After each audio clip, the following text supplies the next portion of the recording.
रामविलास पासवान आज पंचतत्व में विलीन हो गए। पटना के दीघा में जनार्दन घाट पर उनका अंतिम संस्कार हुआ। इससे पहले रामविलास पासवान के पटना आवास पर सुबह से ही श्रद्धांजलि देने वालों का तांता लगा रहा और जब वो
रामविलास पासवान जी हमारा नेता है।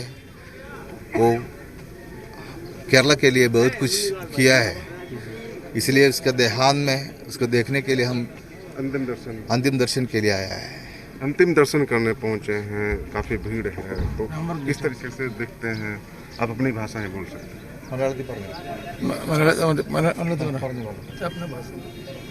പാസ്വാൻ ജി ഞങ്ങൾ കേരള സംബന്ധിച്ച് പാസ്വാൻ ജി ഞങ്ങളുടെ എല്ലാമാണ് ഞങ്ങൾ അതുകൊണ്ട് അത്ര ദൂരെ നിന്ന് ഞങ്ങൾ ഇവിടം വരെ പാസ്വാൻജിനെ കാണാൻ വേണ്ടി വന്നത്. ഞങ്ങളുടെയൊക്കെ 2004 മുതൽ പാസ്വാൻജിയുടെ കൂടെയുണ്ട് ഞങ്ങൾ.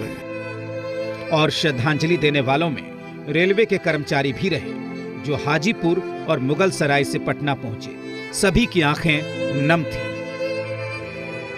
और जब श्री कृष्णापुरी से अंतिम यात्रा निकली तो आसमान नारों से गूंज उठा। पार्थिव शरीर को चिराग ने कंधा दिया और सेना की गाड़ी पर रखकर यात्रा दीघा घाट की ओर निकली और दीघा घाट में रामविलास पासवान का अंतिम संस्कार किया गया। ब्यूरो रिपोर्ट, जी मीडिया। जन के नेता रामविलास पासवान अपने पीछे ढेर सारी सुनहरी यादों को छोड़ गए। उनके साथ काम कर चुके कई नेता रामविलास पासवान की बातों को याद कर भावुक हो जाते हैं। आम लोग के लोग थे, प्रो पुअर थे और जिंदगी भर गरीबों के लड़ाई लड़ते रहे। और मेरी तो बहुत लोकदल के समय से ही हमारा संबंध है और मैं मानता हूँ कि मेरे बड़े भाई की तरह थे वो। आज एक अभिभावक का सर मेरे हाथ मेरे सर से हट गया। इमरजेंसी के एक साथ रहने के और मुसीबत में जो है खाना खोजने के साथी थे। तो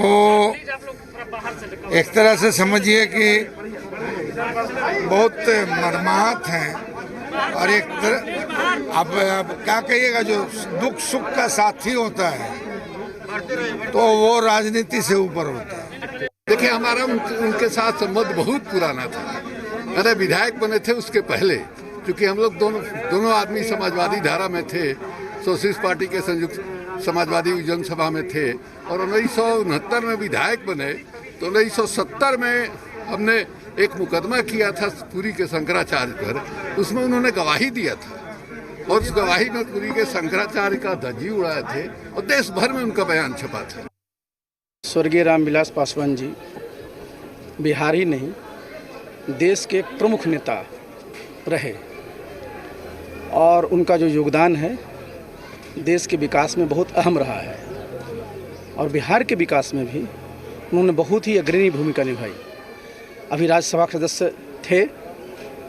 संयोग देखिए, उनका सीट नंबर 75 होता था कोरोना के पहले और मेरा 76 था। आसपास में बैठते थे। बहुत ही मृदुभाषी